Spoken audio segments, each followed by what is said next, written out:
যে কোনো প্রশংসাই আসলে আনন্দদায়ক অ্যান্ড এটা এমন না যে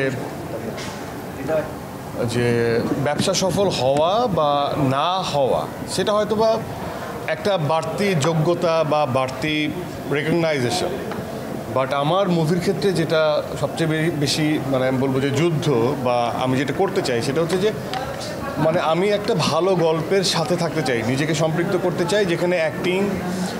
অ্যান্ড মানে মেকিং মুন্সিয়ানা আছে এবং পারফরমেন্সের জায়গা গল্প নির্ভর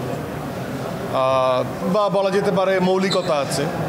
আমাদের দেশের গল্প। সো আমাদের ওই জায়গা থেকে পারফর্মার হিসেবে আমার যে ভক্ত সকল, আমার যে যারা স্কুলে পড়ে, কলেজে পড়ে বা বিভিন্ন পেশায় আছে, তাদের প্রতি আমার একটা কমিটমেন্ট আছে। তো তারা যে ধরনের গল্প দেখতে চায়, যে ধরনের গল্প নির্ভর কাজ সিনেমাতে এক্সপিরিয়েন্স করতে চায়, এটা নট অবভিয়াস যে every single film will be action বা every single film will be মানে ফ্যামিলি ড্রামা যেমন ইম্পর্টেন্ট, কমেডি জোনের ফিল্ম জনরা শুধুমাত্র অ্যাকশন থ্রিলের উপর বেস করে তো দর্শক তৈরি হয় না। দর্শকটা তো সামগ্রিক, এক একজনের টেস্ট বাট এক এক রকম।